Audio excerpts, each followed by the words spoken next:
Hey, what's up, guys? Welcome to the Mortgage Boss Podcast. My name is James J. Today, we are going to talk with my man, Edward Wang, EW and Associates. What's up, Edward? How are you, man? Good. How are you, James? Well, we got a lot to talk about because you have, interestingly enough, just opened up your own brokerage, and then the world goes to crap. It's okay. Great timing. Now, and I want you to talk about this because this is one of the things that I love that you did, and we're going to talk more about the fact that you did just open up your own brokerage, but timing, right? Because everybody thinks that people are like waiting for time to do stuff, like the right time. To me, I'm like, just do it, right?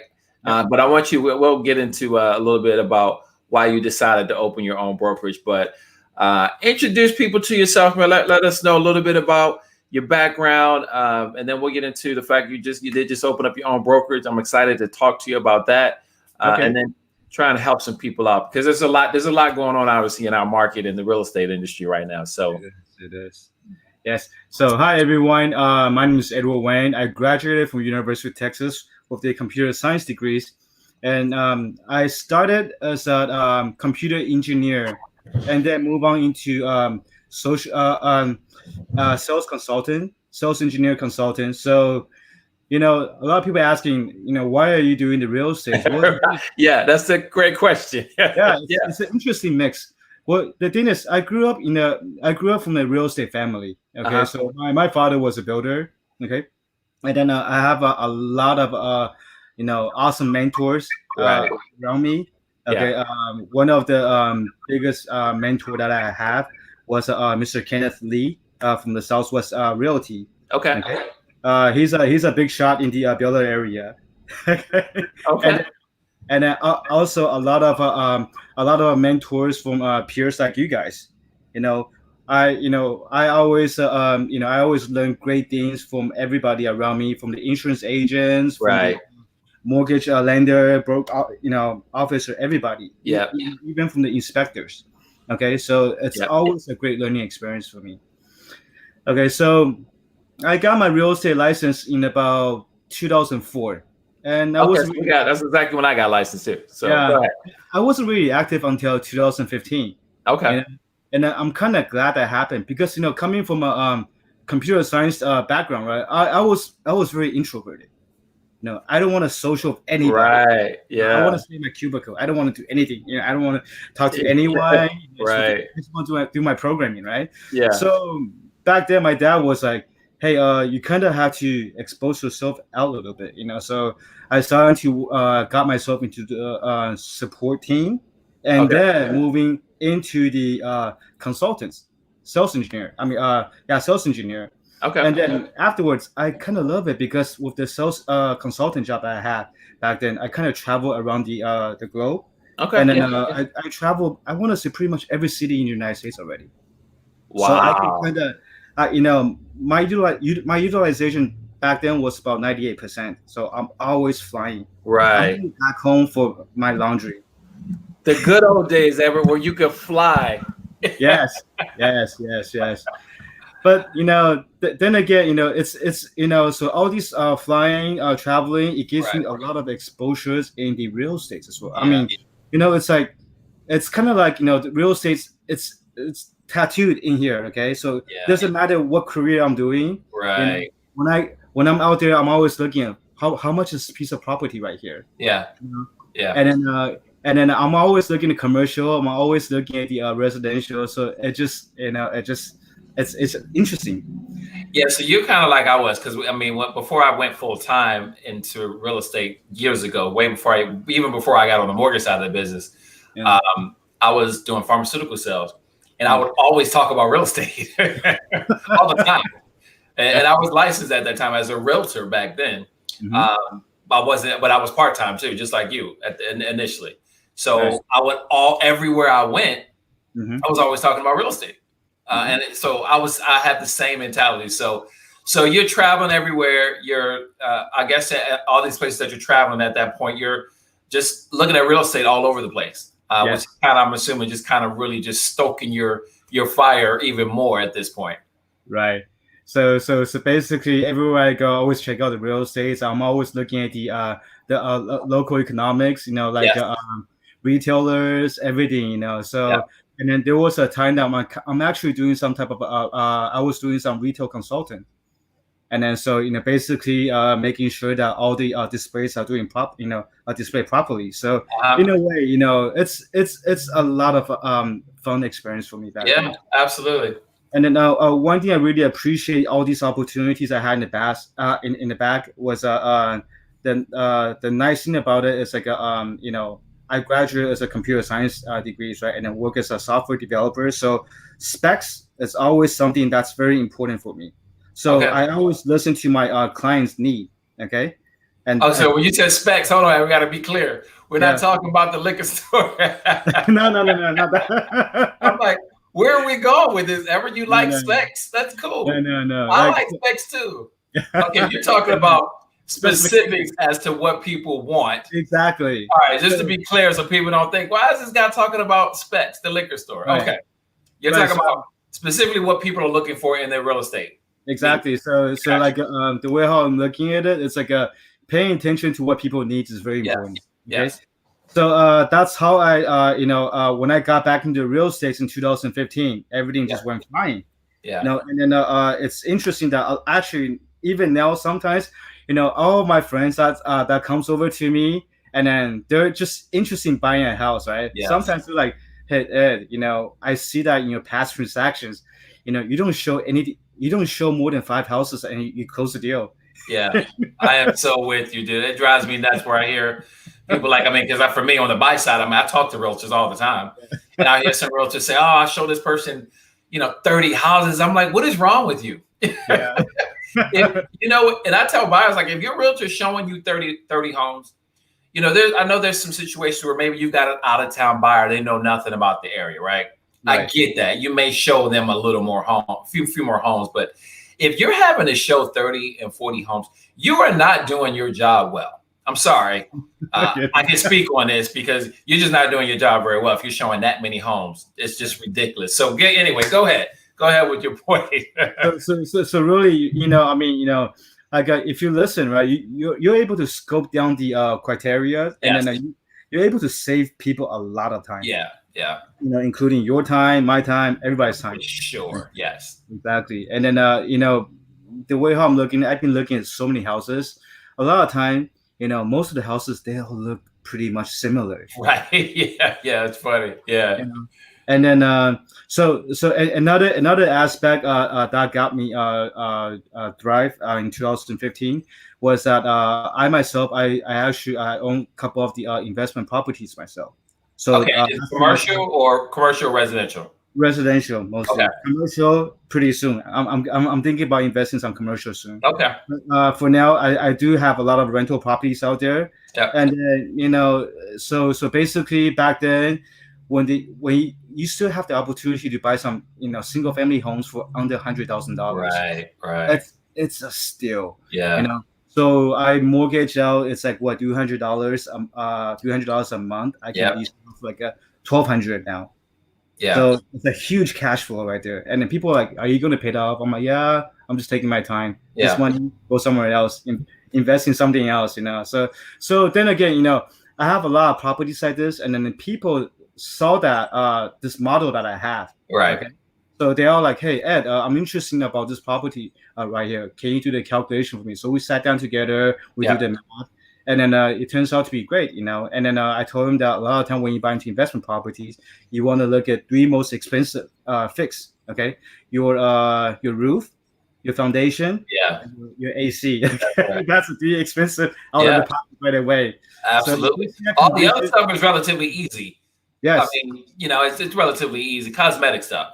I mean, unless there's something going on plumbing, that's that could get a little expensive. But yeah, I mean, that makes sense. The roof, the AC unit, and the foundation are like the centerpieces. Everything else you can kind of work with for the most part. Yeah, everything's very cosmetic. Right. You can get, you can fix it up and then turn around, lease it out, and sell it. Yeah. So that's pretty much it. So well, let me ask you this, since we're talking about this, Edward, because I know you do a lot you've got your own investments. You work with a lot of investors. I do know that. what do you say for somebody that might be interested in investing? Like, what are your thoughts on the environment right now for investing? You know, on the mortgage side for us, you know, it's a little more challenging for these investors to get those loans, but there's still money available. And this is even for, you know, residential purchases. I mean, everything's changed a little. The market's changed on the residential and commercial, but from a investment side, I want you to speak on this part for somebody that might be thinking, you know what, I'm wondering, because I know I get this question. Do you think it's a good time to buy residential or even investment property? And I tell people, absolutely, it's a good time. Right.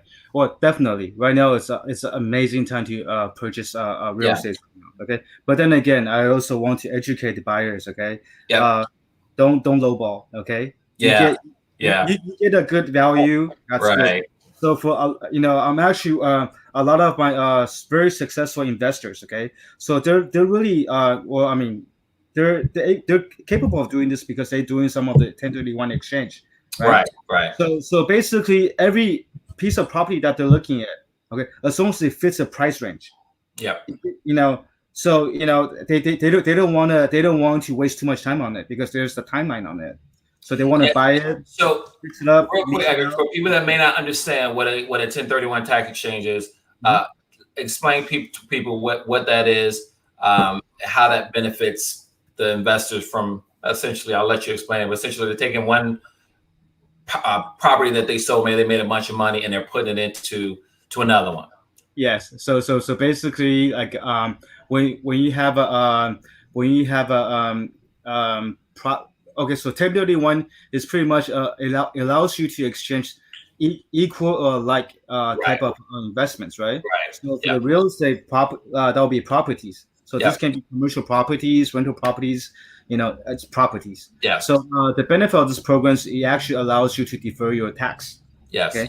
So so a lot of time when somebody have an investment property, mostly in the commercial real estate, you know, they have a huge increase on the property value. Right. If you can sell it, but you know, after you sell the property, there's a huge tax right there. Yes. If you So if you don't take that money, for people to understand that 1031 tax exchange, because everybody doesn't understand what that is.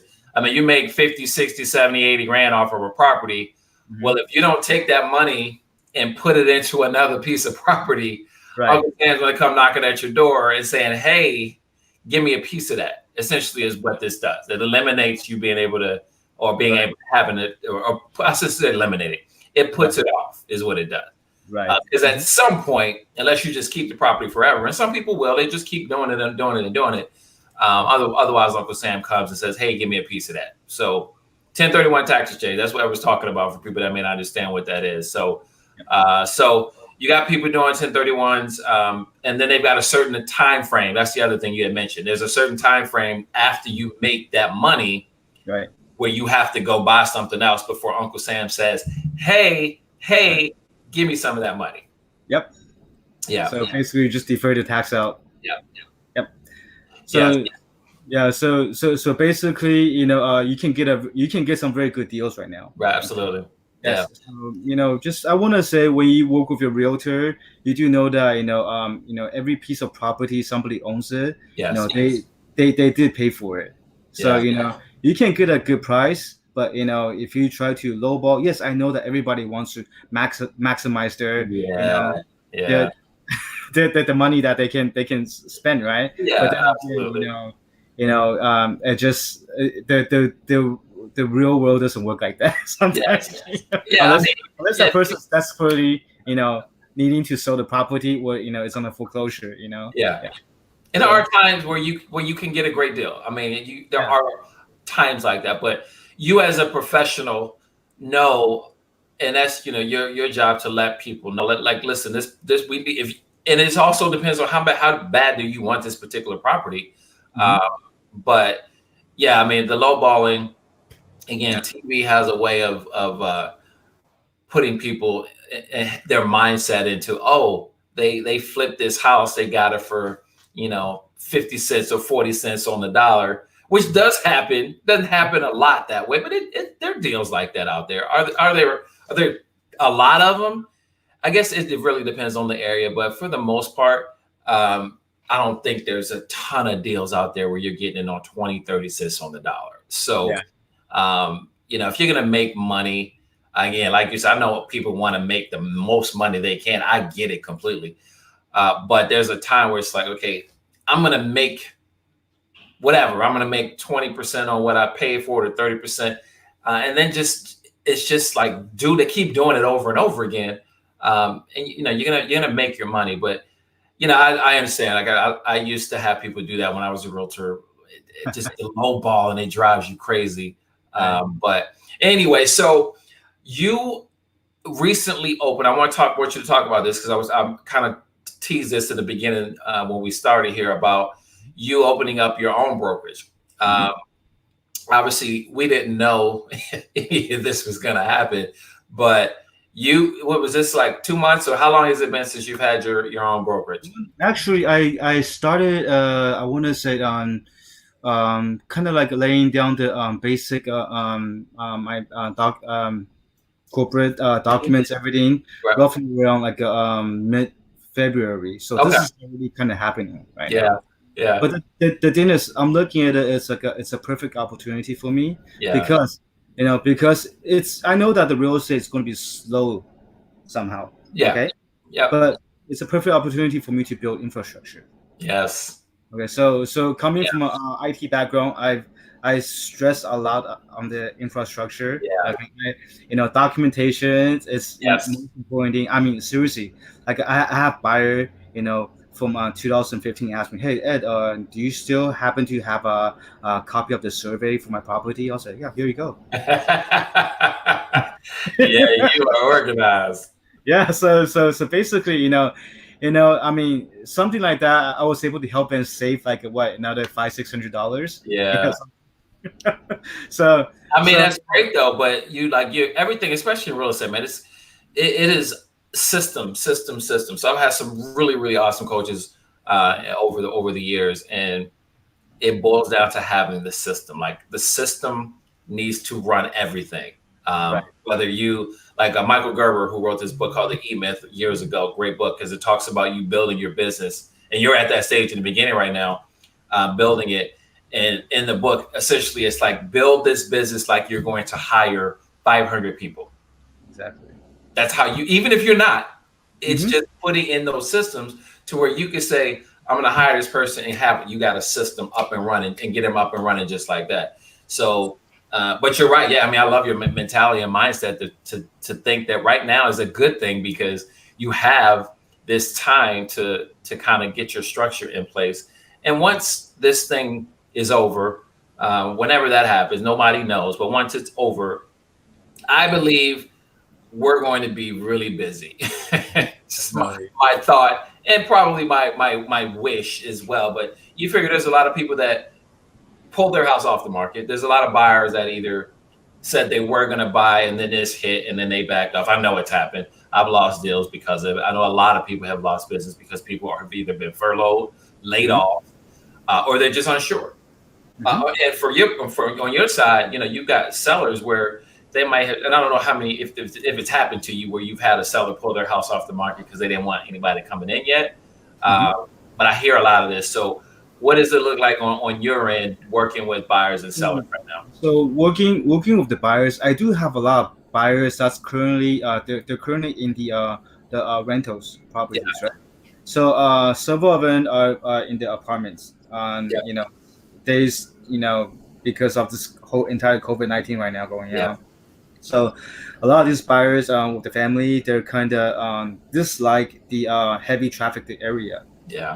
So like a highly congested area where you have a common, like a stairwell, elevators. So a lot of them, they're thinking about coming out, moving to a single family home.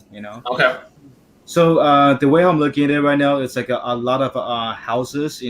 I want to say for a family to live in, 250,000 up and down to 200,000. Those are very attractive. Still moving. Yeah, that's right. It's still moving. Okay. So for the luxury real estate, it's still going because those people, they have so much money, they don't care.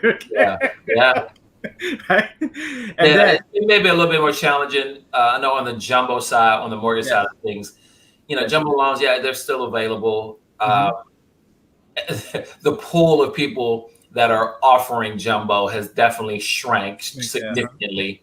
And then the requirements change. But, when you're looking at jumbo type loans, usually it's people that are going to have, the money, they're going to have the assets, they're going to have the credit scores to be able to still qualify. So that does make sense for that market to not be greatly affected. But then again, you've got a lot of people that are business owners, or they're in oil and gas, which is a whole nother story. We do a whole show on oil and gas right now, but I don't want to depress anybody anymore, especially for us in Houston, because it's a huge part of our economy here. Well, So I want to say, even though right now, we have a hit in the oil and gas, yeah, but then again, it's the way think of it for investors. It's yeah, a perfect opportunity to invest. yes, When do you see oil, yeah, investment low? absolutely. It's never happened.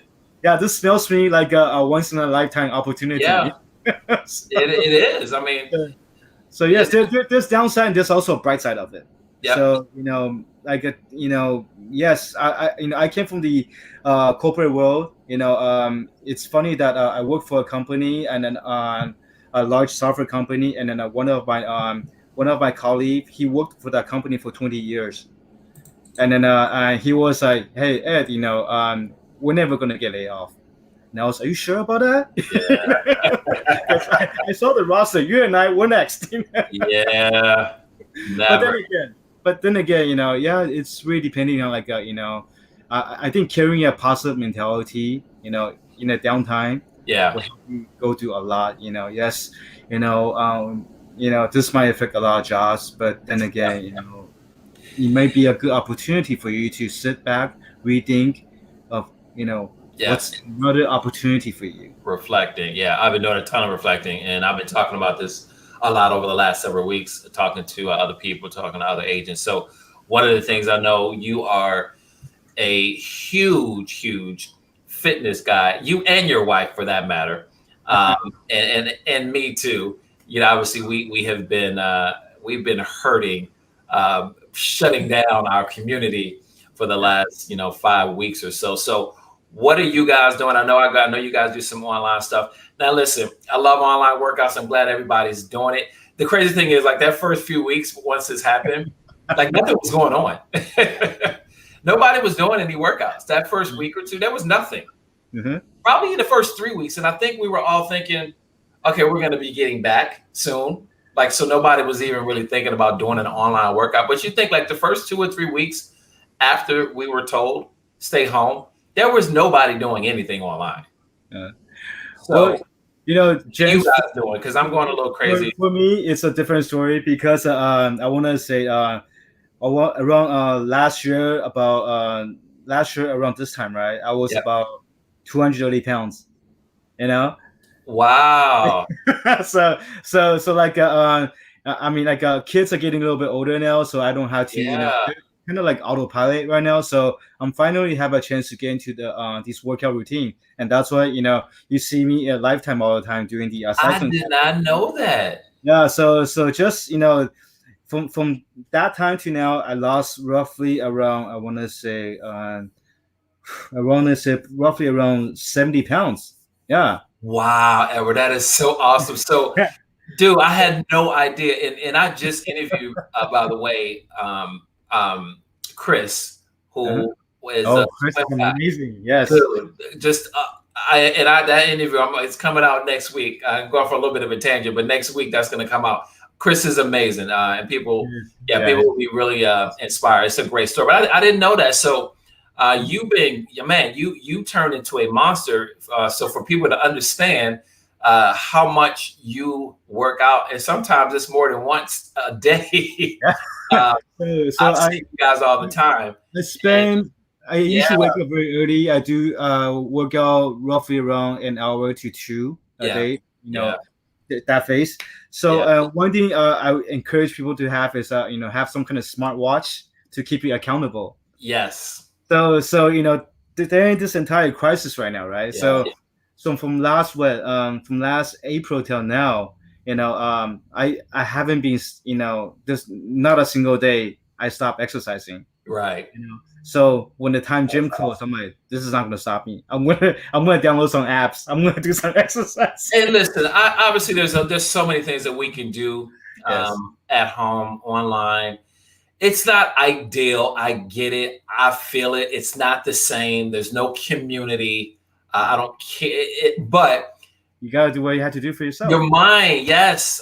And listen, I am not acting as if I've worked out. My workout schedule has been completely checked up.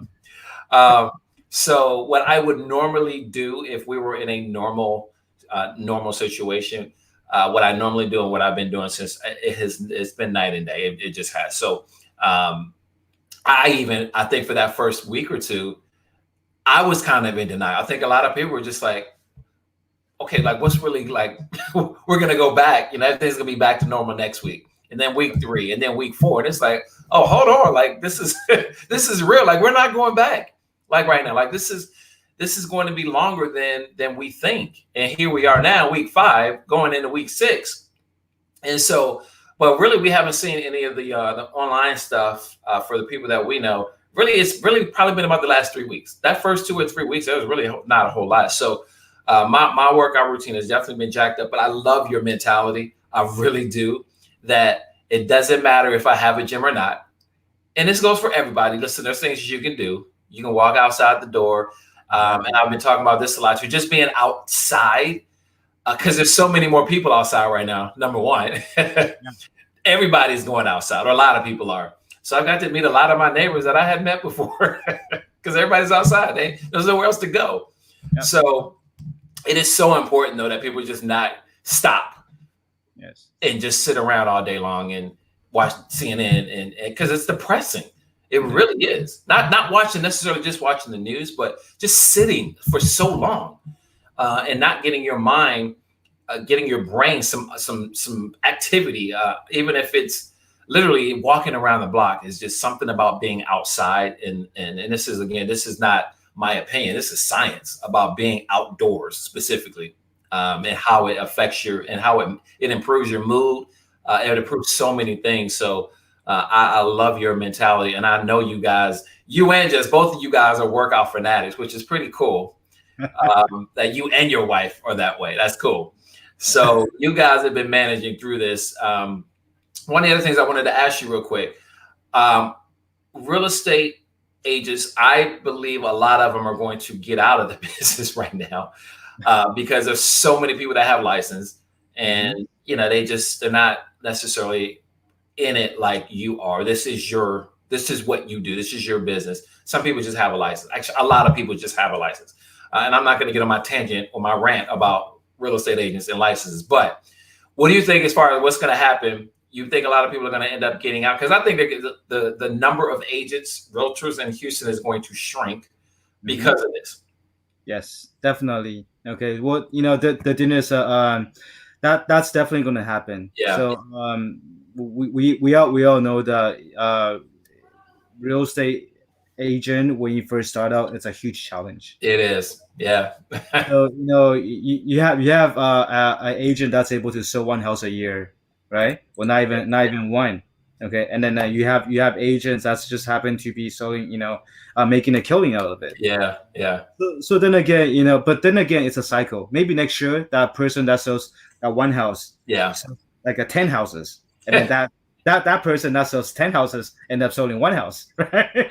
Yeah, I mean, listen, there's ebbs and flows in the business. I understand. Everybody doesn't work it like a business, which is to me, it's. And I didn't learn that lesson until years into it. Like, everybody doesn't want a business. That's to be real. Like, some people just want to have a license for when maybe they go buy a house or, a family member. It is what it is. And again, if you have that mentality, all these association fees that you have to pay for it. Yeah. It's you calculate it. It doesn't make sense at all. I agree. It's a mentality that this is going to be my business. Yeah. What I'm going to do. I love this business because the chances I get to. the fact that I get to see different type of properties, it's one Yes. love. Yeah. Okay, and then helping people getting a home, that's another Yeah. thing. So and then so I'm starting my own company so I can build my own business. So that's another thing. Yeah. Yeah. Now, So why I wanted to ask you about that. So, you started your own business. Obviously, you could have gone anywhere. You're doing very well in the business, so you could have gone to one of the big boys. So, did you even weigh that as an option, or you knew I did. I wanted to do my own thing? So a lot of there are many prestigious brokerage Yeah. have been, reaching out to me. Yeah. Okay, and then I'm kind of like thinking. Then I'm like, you know what?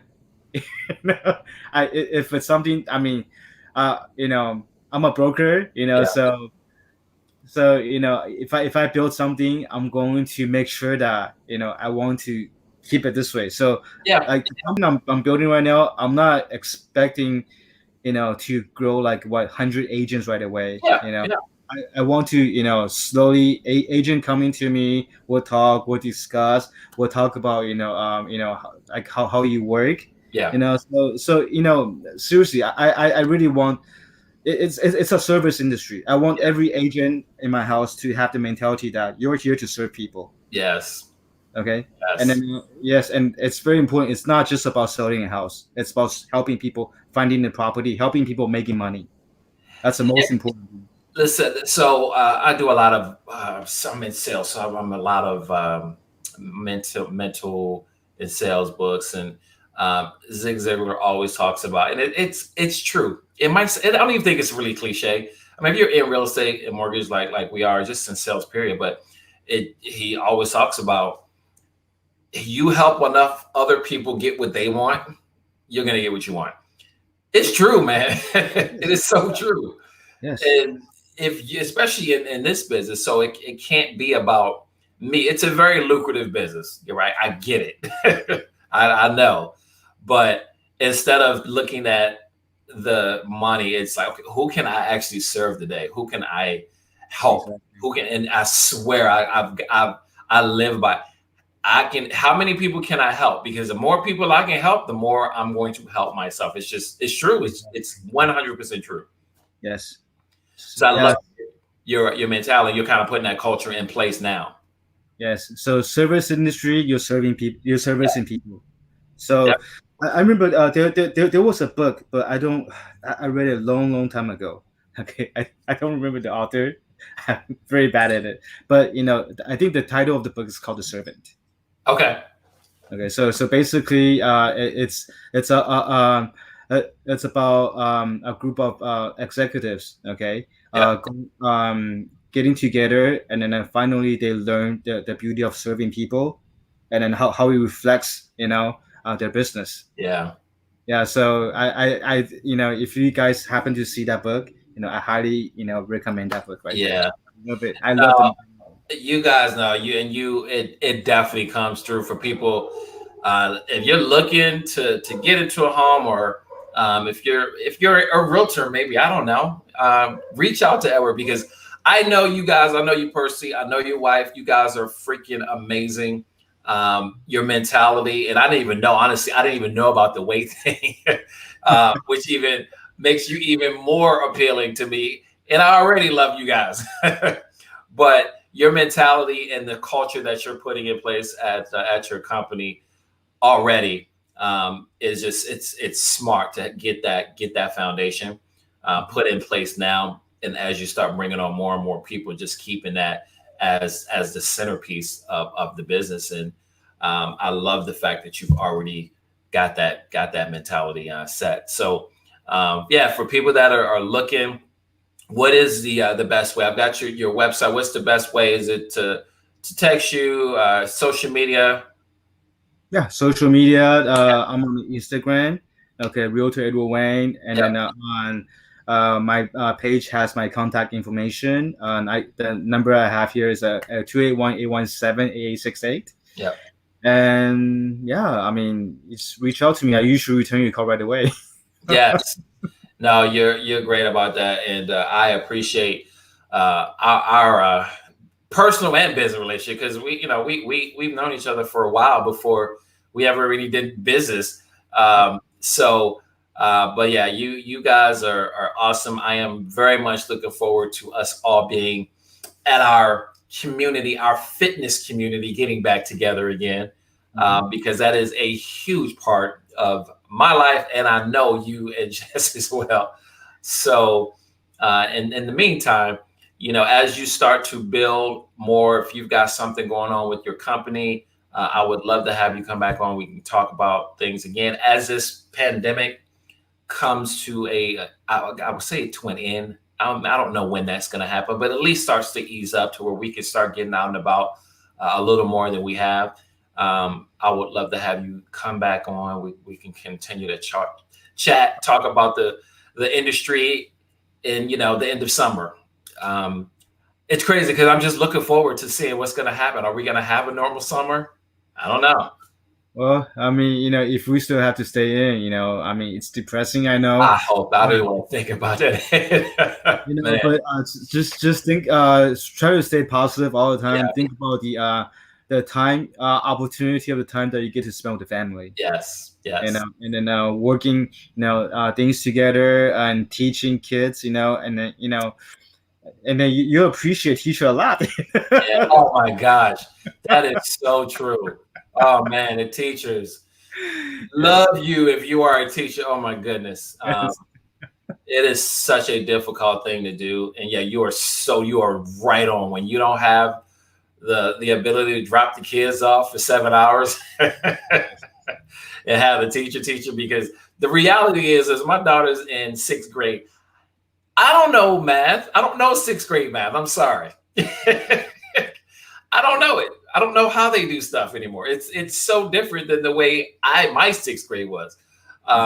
So, now they have to, listen, thank God for my wife, because I'm not the math guy. I'm the English guy. I'm the writing guy. My wife is the science and the math. So my kids know if it's a math problem, don't ask me. Unless it's simple division, subtraction, or addition, do not ask me. So we got separate. There's always YouTube and Google, right? Absolutely, and Google. Yeah, I'm like, baby, you better call Google, call Siri, because Daddy doesn't know. So aside of this, it's also a good time for everybody to kind of like sit back, think about what's been going on, how you can do something that's benefit for yourself, for your health. Sit back, rethink. What can I use my time better? How can I utilize my time better? I know that right now we just sit at home watching television all day. It's Netflix, Hulu. But sometimes just get up. I mean, your health is very important. So there's one thing I learned is if you cannot learn to manage your own health, how can you help other people?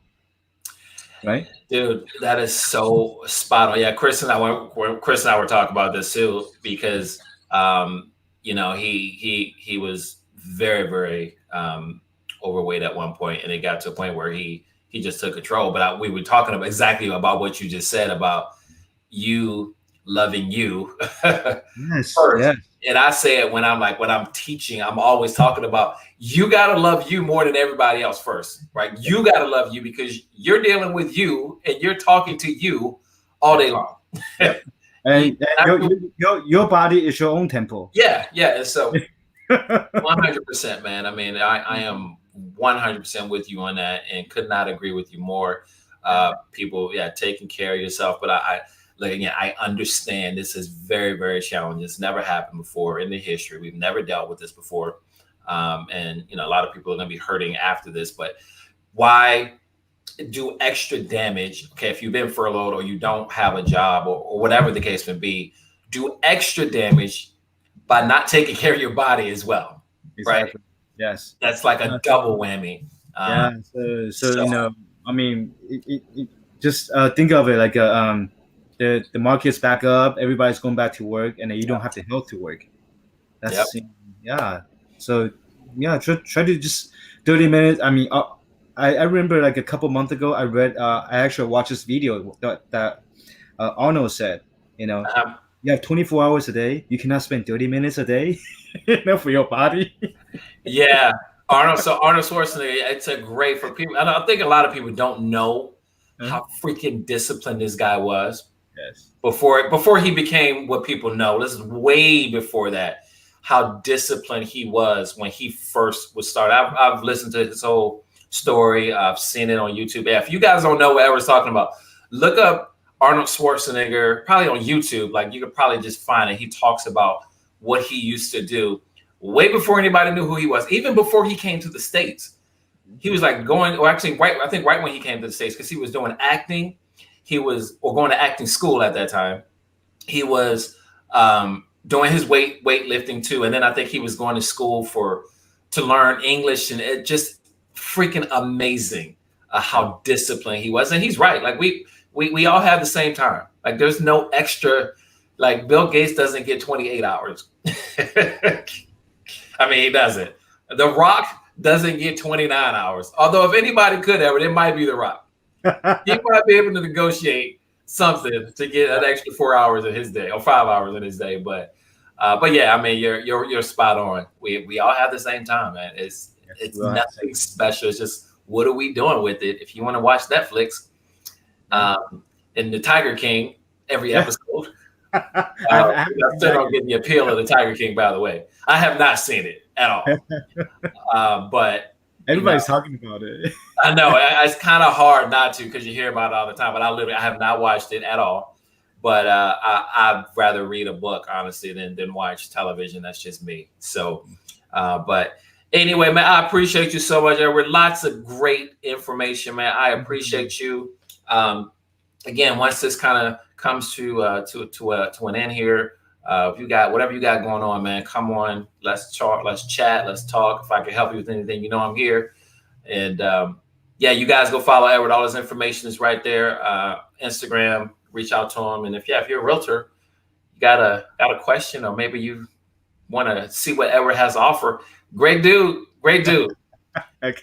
Thank you, James. So. Thank you, James. All right, guys. Well, listen, Mortgage Boss TV, thank you guys for watching. Go check me out as well, YouTube, mortgagebosstv.com. That is actually the YouTube channel. And if you guys have any questions on the mortgage side, reach out to me. You got questions on the real estate side, you reach out to Edward. And we'll catch you guys on the next episode. Thank you, Edward. I appreciate you guys. Have a good one. All right, man. You too. Stay healthy. Stay safe, okay? You too. All right, guys. Bye-bye. Go check Edward out.